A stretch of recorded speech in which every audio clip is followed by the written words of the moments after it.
So using Tradeovate for 3 years and then shifting to other platform. Tradeovate was great until the point came where this it start lagging. They have massive increase in the commissions and the fees, and then other platform came out was way better.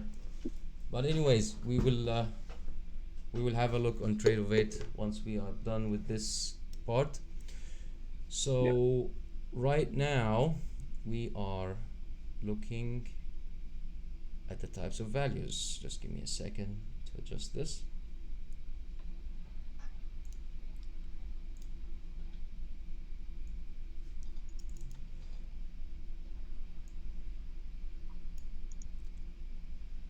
Okay. Oh, good, good. So whenever you have a tradable market in front of you, any kind of chart, you usually have some sort of preparation before any trading day. This preparation usually goes on trading view, so you can look at the big time frame, the value shifting on the daily, you have your direction. You have to have any sort of bias on the chart you're trading. Once you have the bias and direction, you need to mind what's on the way towards the big targets. And usually the things standing on your way that can prevent the price shoot to your target is liquidities. This is why the market will rarely go to your target straight ahead, A to B.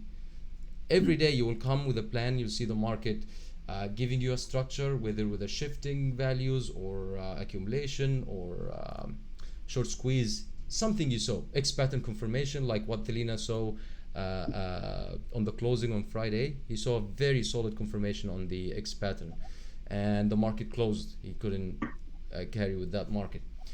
So preparing to what's coming on, your chart has to include the full information about the full liquidity. If anyone asks me what kind of trader am I, I'm a volume trader. I'm the liquidity trader, and I need to be aware of every single liquidity provider on my chart. Some of the ways already offered by the market and the tools we use, the basic stuff like POC, point of controls, the values, and all of this. Some of it is clearly our pure strategies, which helps us predict the types of value. So which one we consider clean and clear without any hard work? The POCs. In any given chart, you have the market giving you the volume profile, which you can structure, or any leg you draw your volume profile, you will clearly see the point of control. Basic, simple. X pattern. If you see any two trends meeting, trend up and trend down meeting at one point, that creates a value and creates our 4Vs, and from that point we can tell a clear range of 4 values that where the market will tend to pick liquidity higher and lower between this range, where the market tend to rest. One method of predicting, one method from the volume profile. We have the anchor VWAP to show us the big hand that moving a specific market. The most recent one that I saw was gold. Hand moving the market from the top, selling off. The only tool that can help you track this hand, not a moving average, is the anchor VWAP, and we know how to interact with the anchor VWAP and take a 1 to 10 risk reward on these setups. This is another thing you need to consider on your chart. If you see big legs moving in a one direction, not looking back, you need to have your anchor VWAP. Looking next, another form of liquidity that we can predict the POC before happening is the hidden value. We've also Mo, have we talked about hidden values yet, or No, yeah. we will come to that? We will come to that. This is one form of liquidity. We'll come to it. This I've never discussed yet, but I'm not sure what I was doing with this chart. Anyways, this is out of topic, by the way. Let's just put this on the side. This is called a fixed range. In stocks, there is stocks that usually nobody looks at these stocks usually. It's like kind of hidden names. The funds or the bank or the traders who trade these names are very few, and one of these stocks is ANF that carry what we call a fixed range. We spoke about it, You speak Hesham. about it, yeah, okay. I had a good a good long time of my trading career just trading these things, looking at these things. These stocks basically move in a fixed range. Every leg up or down will carry the same range, and this stock A and F was carrying a range of 23 cents. 23 cents down, 23 cents up, 23 cents down, makes a big move, market opens, and then keep ranging. The legs carry 23 cents. So literally every 23 cents you can just put a tight risk on top, ride for another 23 cents. It was amazing. It worked on many stocks, but anyways. Is it like the average true range as well that tells you like the movement for the day? I'm sorry, what? You know, ATR, average true range. It No, tells the you average like true range, it measures the volatility. The average true Okay, range, okay. it doesn't. Yes, actually, that average true range measure the The average average. range of the price. Yes, but it shows it in the form of indicator below the price chart. Yeah. So, looking at these values and liquidity we looked at, they have to be visible. So this is why we work as investigators with the markets we're looking at. We don't sit to trade, we sit to analyze volume profiles, trends, trend lines, hidden values, anchor VWAPs. Trends also is a form of value. So these things, this is our job to identify these things while we're watching any market. Now, I'm going to move to a topic that gets us looking at the market from the raw data perspective. So yes, I deal with these tools to give me a heads up for the liquidity, but you also have to learn where these data come from, why they shape like this, and what does it look like from the raw market and the raw price market perspective. Okay, all right. So what are we looking at here? This is the footprint chart. Okay, and a footprint chart basically is what's inside the candle, what triggered the move, what caused the market to move, to take a couple of ticks up or a couple of ticks down. And basically it's an interaction between buyers and sellers. You have limit sellers and you have limit buyers, and the price is standing in the middle. The only way the market can move up and down when we have a market order, someone executing the market right now. I want to buy 20 right now. If you want to buy 20 right now, the market will give you from the limit sellers available in this market. This is the only way can market move. So when you look inside the candles, what forms the candles in that shape or form, we are looking at numbers as we see over here. These are the candles you see on any tradable market, and these candles, the numbers you see here, is the amount that the market ordered pulled out of the market. So looking at this 11, for example, if I ask you what is this 11, this is a market sellers. order. No, this is a market buy order. Someone bought 11 with a market order. Means yes, there was a seller here carrying 11. So this is someone bought. Basic. This is someone sold. 65. I know it's a little blurry because I took a screenshot, but I hope the numbers are kind of visible here. This is someone sold to a buyer. This is someone bought. So we're talking here market orders. But in order for these market orders to take this liquidity, someone was offering these amounts on the chart.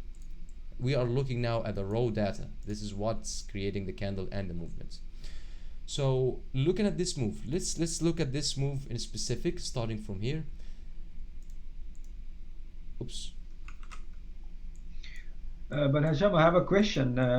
Why 11 is kind of special compared to the other numbers? Like why it's in green? Is it? I set it up. I set it up to cause an imbalance. Any number caused 3 times the average amount traded, it gives me a color. So this is an option on Quant Tower. I believe it's also an option on Tradovate to choose the imbalance. We can talk the charts later to set it up. Very easy, not a big deal. But this will color based on the average amount traded. So if the average amount trading on market 11, 10, 20, anything goes above 50, it will color automatically. So this is kind of imbalance here. I'm talking here kind of imbalance.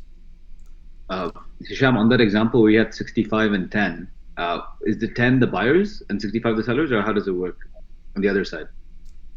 This is market order buying. There is, so the where you had 65 This is one before. candle. Yeah. So when you have 66 and then you have the other number to the next right of it, there's two columns, right? Yes. There's 65 and 66. So did they represent sell and buy, or? Yes. This someone sold and this someone bought. Okay. You So can, we're seeing, yes, from yeah. these numbers we can tell 100 different stories. We don't see who's doing what. Okay. Maybe it's the same guy who actually sold 66 and bought him back again at the same price. And usually, FYI, most of the time these are algos. These are algos taking only the commission risk. These algos work by tick. They wait for the market to tick all the orders. By the last limit order, they trigger. If the market doesn't move immediately on the next tick, it closed the trade at break even. So these kind of algos, if this was an algo, I'm just anticipating. If this was an algo, this algo is taking only the commission part of it as a risk. It has a system to take the commission, whether it moves tick in its favor or close it at a scratch. So algos, that's not our business. What are we discussing right now is the market behavior. Market behavior shut down and start finding its way up. With this way up, we need to note a couple of things. We have another indicator that is called delta, and delta basically, just a second here.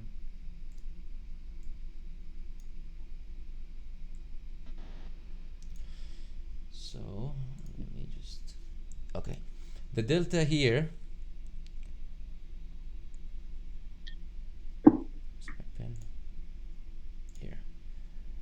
The delta here showing us the difference between the buyers and the sellers. We see here the delta at the bottom. When the market was selling off at the last candle down, we see a delta of minus 174, means aggressive selling. The imbalance delta shows the difference between both hands of the market. So when the market start running up, we see the delta getting positive. Everything is normal. So when we see the delta supporting the market move, delta's green, market is going up, means everything normal, and we should see the market continuing. The thing that brings our attention when these numbers start to conflict, and I'll give you an example right now. So we're looking at the market is going up, very aggressive. Market is going up. How do we delete this? Got you. Market is going up on this candle, positive delta. Market is going up on this candle, another positive delta. Market is going up on this candle, another positive delta. You see with the relation here. Yeah. Buyers are taking control from this point until we get over here. You have to understand one simple idea, that anyone is moving the market higher, strong hand in the market, it's not in their favor if the market keeps moving up and up while they're buying a big amount of contracts. Why? The average price. They are buying here at, what's wrong? My thing is lagging very bad. Here. So here he bought at 914. Here he buying at 915. He's buying expensive. Why? Because there is no sellers. There is no enough liquidity for him to fulfill his order. This is why the market is going higher, giving him worse prices until we get in this point. So we're looking at here at a desperate buyer buying this low and taking the market in one direction till we look at this. What is this? Is this sold? Aggressive seller. Yeah. Aggressive seller. What does this tell us? What does this scenario tell us? Why I'm taking you through this? I want you to visualize this scenario happening now. This is aggressive buyer from the behavior of this movement and pushing the price higher. And this is an aggressive seller sitting here at these prices. What So does the price that is- create? Is it price is accepting or No, by both sides? we're just reading what's happening. I'm not anticipating anything. There'll be more buyer, pressure yes, on the seller. strong Yeah. buyer, seller showed up. What happens when the aggressive buyer meet an aggressive seller? price will stabilize, right? And what do we call it? What's it called? Value, gentlemen, value, Yeah. POC. Yeah, PLC. POC. So Yeah. while you're watching the market like this, it doesn't tell you anything about value. It just tell you there's someone sold here, and the candle keeps shooting higher. This is what it tell you. But looking at this scenario from the perspective that the story that we just saw now, aggressive buyer, aggressive seller showed up, and when these two guys meet, they create the value. And this is what we call it. This is what will form a POC in the future. This is what we call HV. This is what we call the X pattern and the 4Vs. This is what we call all sort of predictions of values that we work with on our charts. This is how it's created. All right. So taking this in, so I literally, when I have no indications of the market, or I'm trying to be like 10 steps ahead of the market, I put all these indicators and start observing the raw data. You have to be very, very clear and mind stable and stress-free, as we say, and focused 100% if you want to work with the raw data. It's solid, but it needs patience and it needs kind of passion. You cannot just be sitting looking for a trade. You're sitting to read the market. Enjoy reading these scenarios up and down. So let's now move. We are still looking at the same play. So watch this. Now this is the scenario we were looking at right now. This is another screenshot after we have taken a volume profile drawn on this leg. What do we see? Here, the volume profile showed it to us. But when we read the story without a volume profile, I can see it. So when I draw a volume profile, you will see the value on that area that we pointed at earlier. When we looked at the raw data, did we need a volume profile to tell us that? No, we're actually reading the raw data, means we are 10 steps ahead of the market. All right, this is why raw data is important in some cases. But anyways, this is how the POC shifting on your volume profile. So it's pretty much when aggressive buyer meets an aggressive seller, it creates a value. Exactly. But keep in mind that a setup like the X pattern that we trade, it predicts even that before happening. Predicts this before happening. This scenario we spoke of, our X pattern predicts even this before happening. So it gives you an extra edge while looking at liquidities. Now having a value, a fresh value like this, spotting a fresh value like this, can be easily played by the first 2 or 3 ranges around this price. Remember, Talene, when we were sitting, you traded with me one session and I was looking at a couple of prices and a couple of products, and I was insisting somehow on why these prices are values and I should trade against them up and down. This is the concept I'm talking about today. When you spot a value of liquidity by any form or chance, like this one here, we spotted it from the raw data before the volume profile, before anything. You have seen something before everybody else, and therefore you have a couple of opportunities to scalp around this. Our first scalp can be if you basically draw a trend line. Once the market moves out of this range, we can wait for a simple trend break and trade towards that price back again. But of course, risk reward in this case, not in our favor if we're talking this play. Okay, so I'm not taking this. But market came back to, we're looking at this value as a price. Okay, market gave us this head, came back to value. I won't say this our setup. Then the market broke the value and started to trend down. You can do this simply and catch that break towards this value. This is probably a 1-to-1 risk reward, but it has a very high accuracy. It's I will tell you, this is not a big trade. This is a very small scalp. We're looking at 917 all the way to 919. This is the S&P 500 chart. So we're looking at 2.5 or 2 points. 2 points on S&P on one contract, that gives us like 100. Yeah, $100. like $100. Yeah. So we're looking at $100 scalp. Tick tick. It takes a couple of seconds, even not even a minute. This move in and out at the value, and the I focus have a remains question. around this range till we just leave it and find a new value. But you as a trader, your opportunities in the first head and the second wave, and then I'm out. Because by this time it becomes obvious to more traders, and it becomes crowded, and it becomes very difficult to catch with all the fake outs.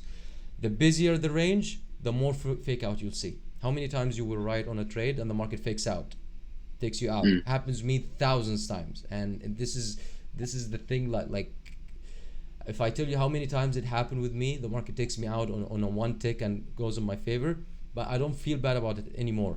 It was just crowded. Too many people were riding that direction. There was too much liquidity on that side, and I don't feel bad anymore. I don't feel bad about the market taking me out. That means I was one of the suckers on the table. So I was the weak hand on that day. Why? Too many eyes on that range. But So Hesham, I have a question. yeah, The wave up, like when we trade normally, we draw a volume profile, right? yes, So when you draw the volume profile, it also suggests the POC, yes. So and an then an easy way, yes, an easy way, just throw, yes, we just easily draw the volume profile and yeah. and work with it. That's the easy But way then around it. But now you understand why this is the happening. It's different. exactly. And in Yeah, some days, like I would tell you, this will the footprint chart. Some days I stay away from everything. I just stay with the footprint chart. Some days will be very difficult. You'll try to analyze it top down, down top, everything. It will not make any sense. And the only thing you will be able to rely on such difficult days is the footprint chart. You will see a story, and it will take you probably a couple of weeks. You know, some funds really take the traders from week one, throw them on a footprint charts and times and sales, and just figure it out. Read the numbers all day, 6 hours a day, just reading these numbers and try to figure it out. They give you a 3 month, you figured it out, you start trading, you did not, you have to leave the desk and give the space to some other trader to work with this. But most hedge funds work footprint, especially the futures funds. There's one called I remember Axie Futures, I believe. These guys work. They don't even look at this. They look only time and sales, and they look at the ladders, limit orders, market orders. like now. Yeah, like Nav. Yeah. Yes. Yeah. So yeah, Axie Future actually were like Nav colleagues. Okay. Yeah. I never, okay, you know about Nav because there is a book out talking about this guy, but you don't know anything about the other guys on that desk. Just because they never violated any rules or law, you don't read about them. But there is guys that way more powerful than Nav. There is a video I saw, but it's not available anymore. One of the Axia guys was scalping with 100 contracts on news, 100 contracts on gold, 50 contracts on the S&P, another 100 on the Nasdaq. The guy was hammering the three products with 50 and 100 contracts while Trump was talking. I couldn't believe what was going on. The guy was like the trade P&L. I know it was going on, but seeing it, someone doing it, it feels like market Jordan on the field. The guy was swinging these contracts, and you see a 900,000 P&L fluctuating over 1 million and coming back down. And this is a scalper. I will try to find the video and share it with you. It was just eye-opening. And this is the That's difference good. when you're trading your own money or you're trading a fund's money. You cannot do this with your own money. And if you do it, you will end up like Nav. Literally, they will just not let you do that. Brokers also set limitation. Like most of the brokers now set limitation, maximum how many? 500 contracts on the micros, and another limit on the standards. They are setting limitations now for retails. But yeah, this is why we need access to big funds. Anyways, I was aiming at the values, how they are created on these kind of scenarios. What I was looking at now.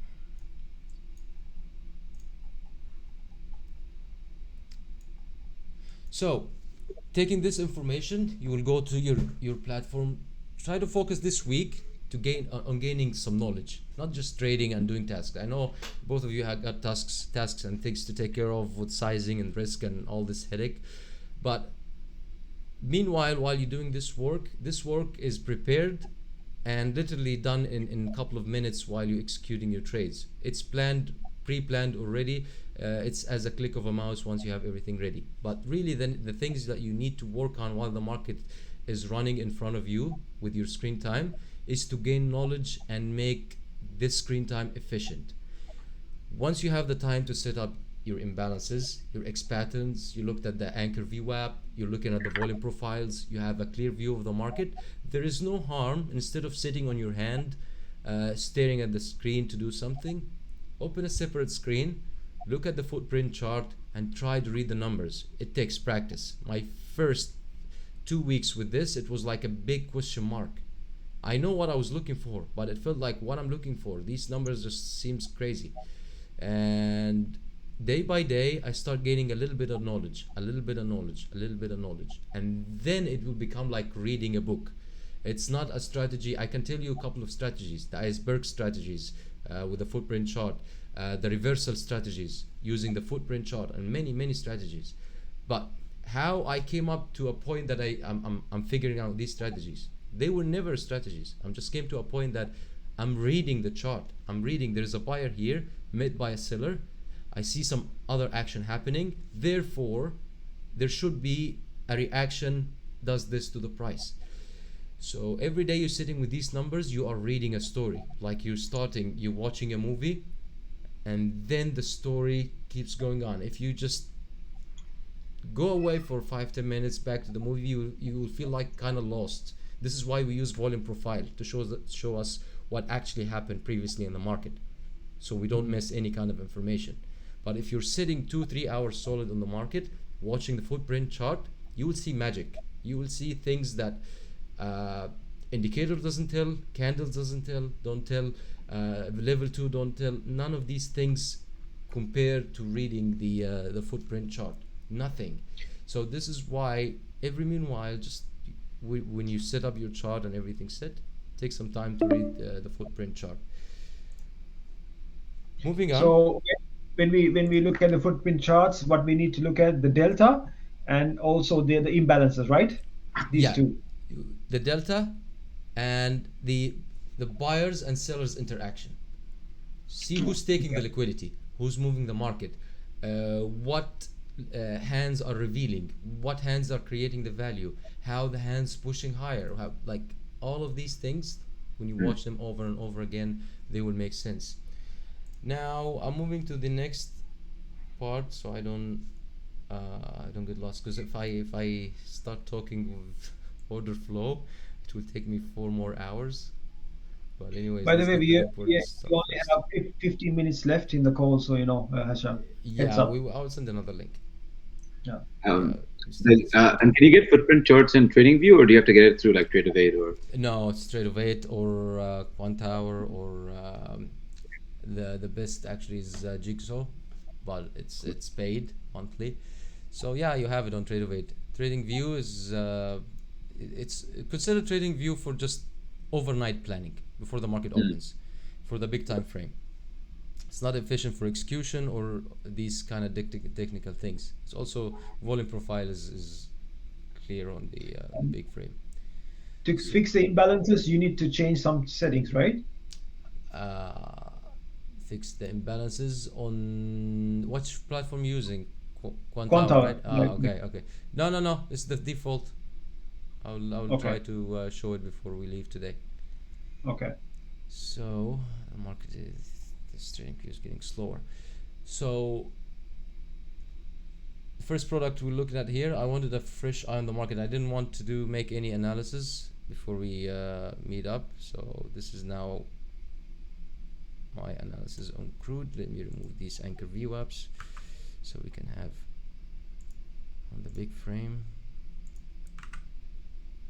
So when it came back up last week, the crude oil, when we broke this range, these 2 lines, by the way, this was the gap that was opened and filled probably after 6 months. This gap was open for a long time, and this gap now is forming the biggest liquidity and the biggest value on crude oil. The range between 75 and 80, those $5. Market came back last week to this point, broke. The plan was to go 80. Market stopped here at 90, 97.50, reversed back, broke below the range. That tells us that the sellers over here still in control.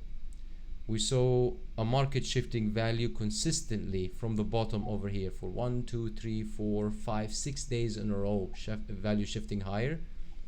What's the first thing we do? We don't mess with shorting this product.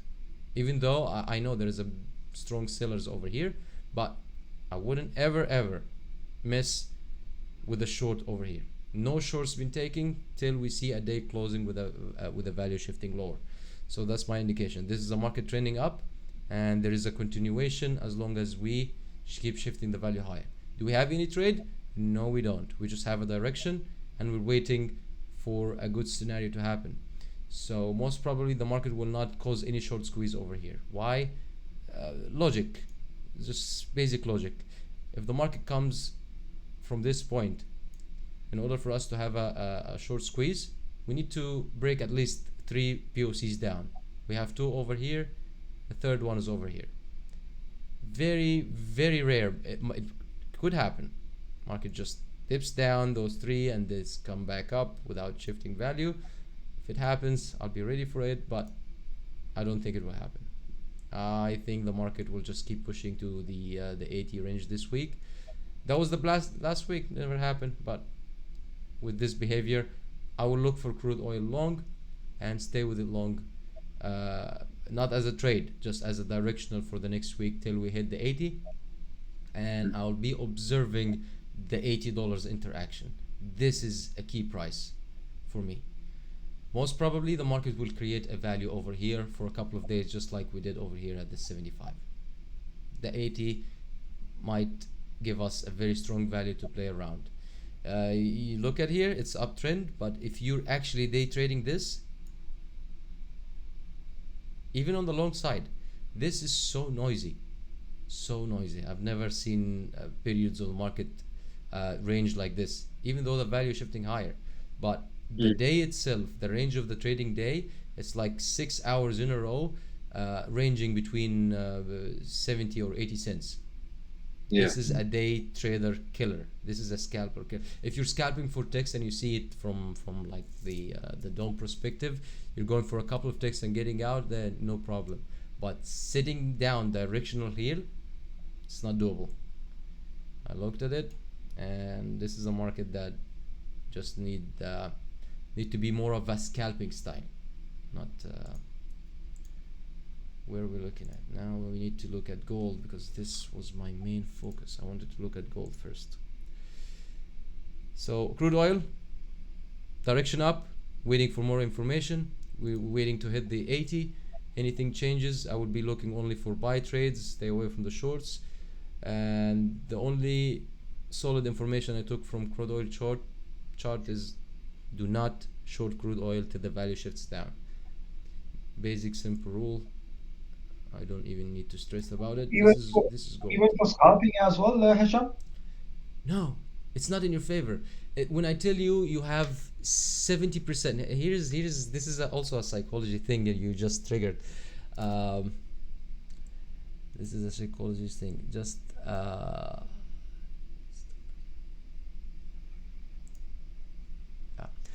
so if I tell you I'm giving you a coin, heads and tails, and this coin will drop 60% of the time or 70% of the time heads. Whenever I throw, what will you choose? Of course heads. Of course heads. But I guarantee you, at some point you will choose tails based on emotion.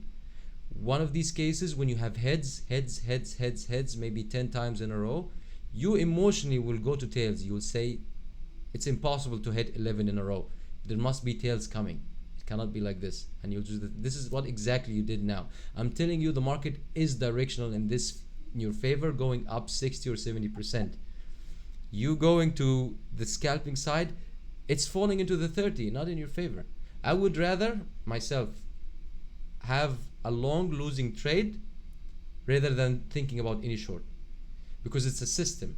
You get me? On the long term, you are following a system that maybe 150 to 100 trades will fall under. That system in total, 50 or 100 trades, guaranteeing a 60% on that side. Yes, you will have some losses with this system. You can have a long and it doesn't work in your favor. It might be the high of the trending market you took long. But the concept remains. You want to have your whole sample size following the same system. When the market is doing this, I want everything in my favor. The trade, the scalp, the direction. This is when you have a quality trade, and this is something will you will pay attention to these things when you get into sizing. Very, very It was critical a details. very good example you gave about the coin. Yeah. It's not just you, by the way. It's everybody. Obvious. It's Yeah. everybody. So we're looking at gold right now. Gold is my main focus because there's a lot of things going around gold recently. And let me hide all this trash throwing. I need to clean my chart. So if we're looking at gold, what happened recently, we broke the highs a couple of months ago, and then we dropped, and we're holding a range.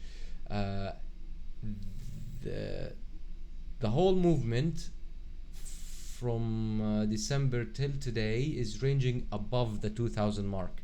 Many people were looking to long above 2000, the break of all market all-time highs. So now from this point here, we know on the big time frame we have so many people, so many have their money on gold.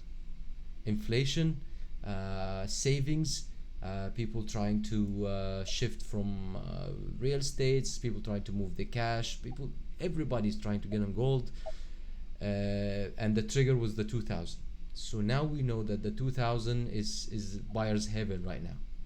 This is the information I know, just fundamentally, not looking at any chart. We're staying above the 2000. All right.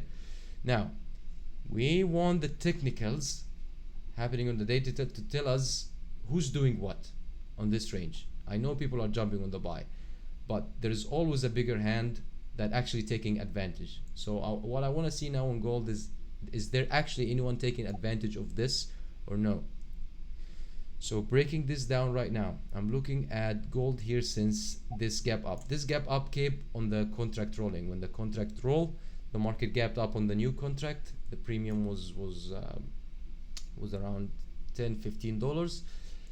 The market does this. Now this is the story of gold. Market making a higher range, value shifting higher, value shifting higher, again value shifting higher, and at this one market build and flushed all the way down. When the market flushed down, I wouldn't call this a short squeeze until we came back up above the range. We have actually broken down and created the value lower over here on this day.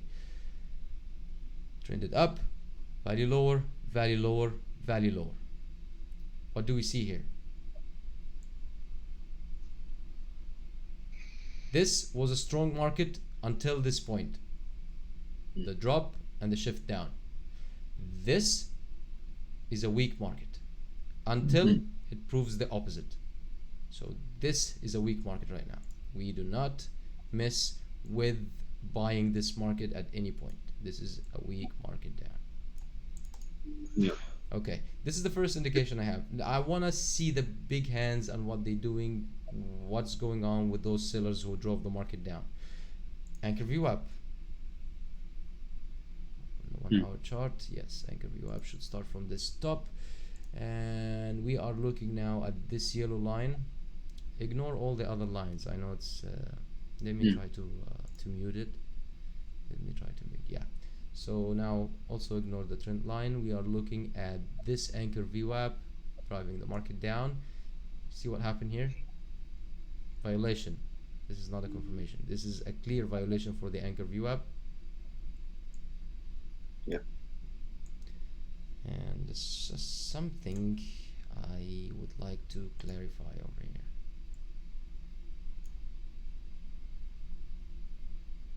Just a second. No, I was right. Because because I was looking at the 1 hour.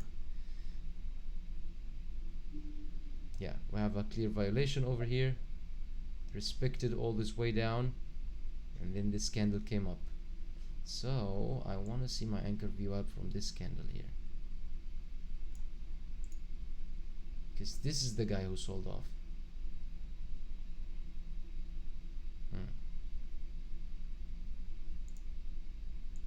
I'll bring it back up. Okay, no. So same approach. Anchor view up from the top, looking down. We have respected over here, we have a violation over here, we have a second violation over here, and then we have a respect came later here. These two confirmations down. One confirmation, two confirmation, we're dipping low, and then another confirmation. You see this one? This one is ugly, man. Wow. This one is, this is the kind of thing I wanna jump on. But anyways, this is the 1 hour chart, so each candle is representing 1 hour. The market dipped down. No, I would take that back, because we already had violation and we had two confirmation earlier, so I wouldn't mess with this. But what it did, it took the anchor view up confirmation, shifted value lower, means this hand is still very, very strong seller. So I will stay with this anchor view up for the coming week. You keep this on your chart. The market is weak and selling. Now what I need to identify, now I have identified the seller, I have identified where they took the average of the price and the continuation. What's giving me the continuation? The value shifting lower, the confirmation of the view up from the bottom. So this is a weak market, will sell. So what do they want? They want a strong buying liquidity. And where do I find my strong buying liquidity?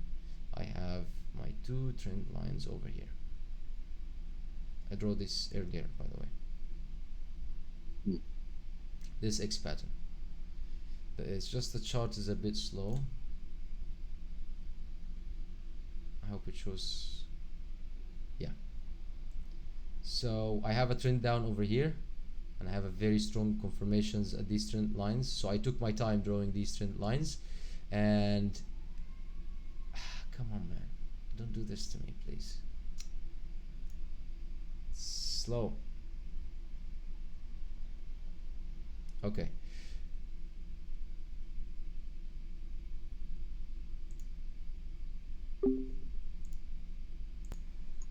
So looking back at our gold chart, we had the trend lines. I had my X pattern ready. It was prepared on the bigger time frame, and once I had my V1 to 4, I had a very solid confirmation. Can you spot the confirmation?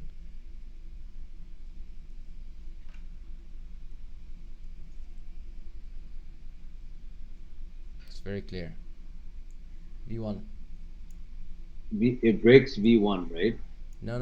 It's a bit blurry. Yeah. Let me zoom in a little.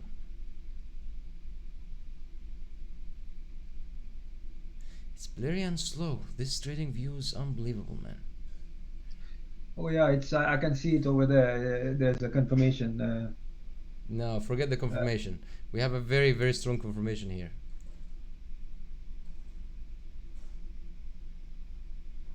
See this day POC?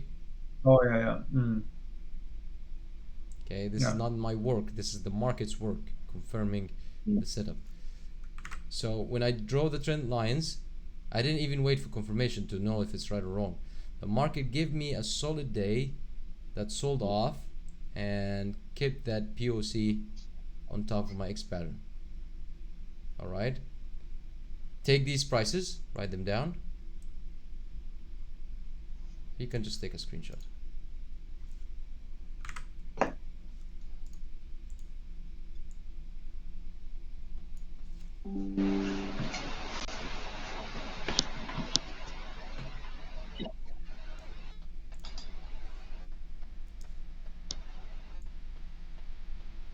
So why I'm pointing at this X pattern right now, even though I had it drawn way early and I never used them for any trade, the only valid trade on this V1 to 4 was this candle. You see how solid is firm and this confirmation below here? This. That was the second confirmation that I have the ultimate X pattern playing in my favor, with the V1 confirmed by a POC and the V4 confirmed by the wick. So this is a very, very strong range, and the market will want to stay in it. I believe we are going to stay here for not less than a couple of weeks, playing this range, if not a couple of months. So this what's confirming my story from the top, the story that I was reading from the top. The anchor VWAP, the liquidity provider, and the seller. What do they want?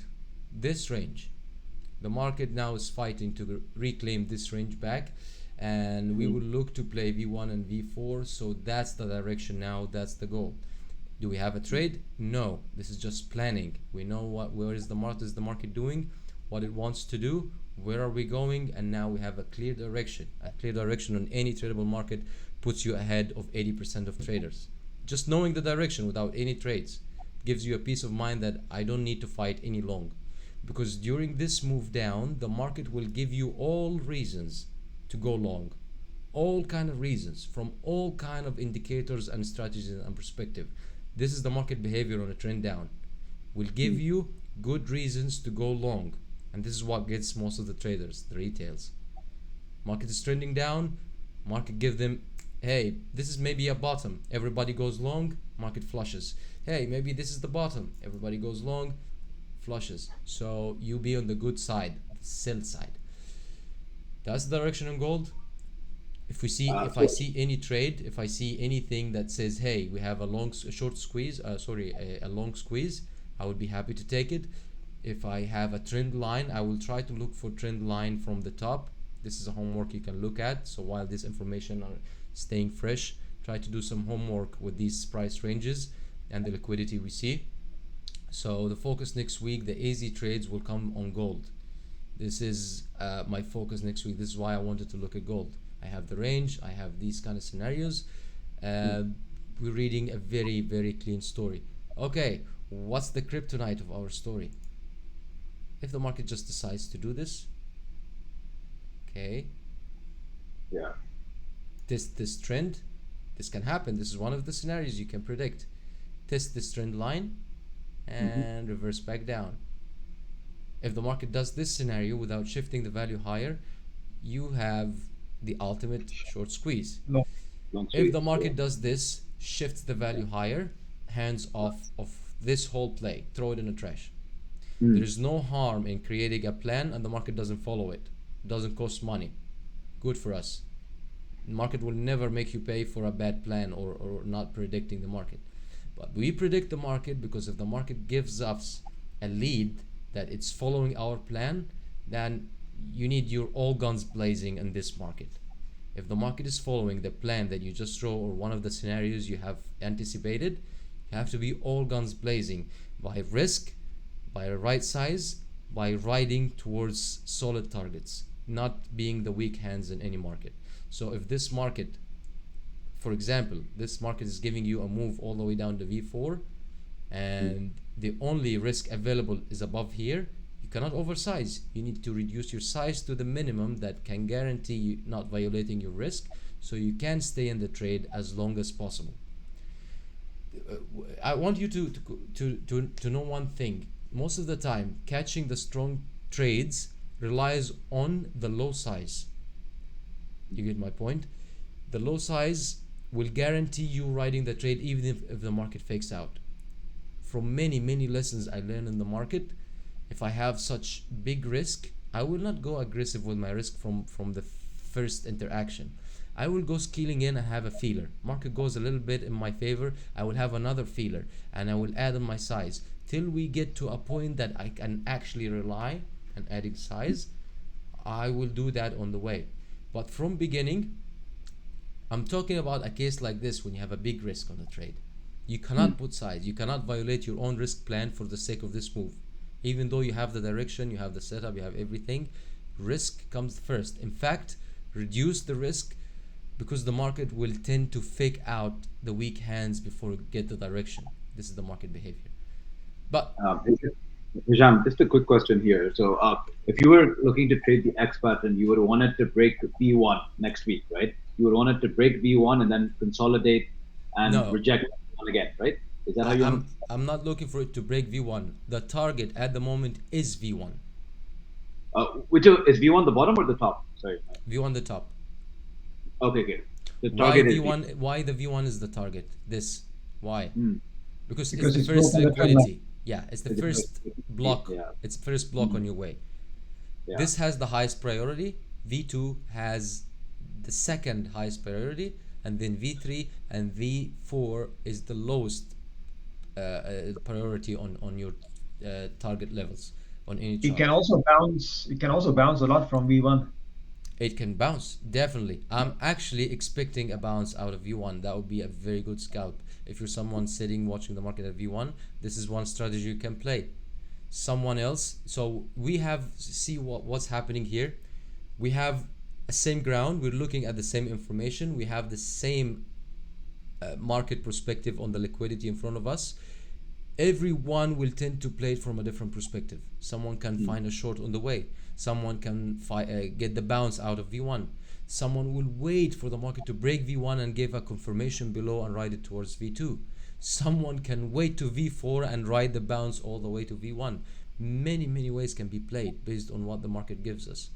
So we're not talking trades, we're talking eye opener for next week. Since you know what's the market doing, if you're someone, for example, want to play this swing, I'll tell you, hey, you want to play this swing, take one micro, put a couple hundred, $300-400 risk, put your stop loss at the high of the market, and ride. But look at your risk reward, not so great. I wouldn't say that. I would wait for the market to give us a better risk reward. That's in case someone want to swing this for a long, not having the time to manage and watch. But someone in our case, having the chance to day trade and keep the market size a little bit on our favor, if you're trading standard contract, you will have to keep an eye on these markets. So I will not dig deep in, I will not look in Nasdaq or S&P right now, because I don't want distractions from this. Take this gold, what we laid down right now, take it on your chart, look at it, and once you have your own perspective, your own trends, jump down into the 1 minute chart and look at what was happening. You will see even deeper and more information that can tell you what's going on in this range by profiling the small 1 minute legs up and down, using another anchor view app on the 1 minute chart. The same thing we did on the big time frame, just do it in the 1 minute. Got it? Same thing. Liquidity on the big frame. We got the information we wanted. Now we dig into because the 1 minute is our execution. This is where we actually spend more time and more note more observation on these things. So to finalize this, I want to, just a second.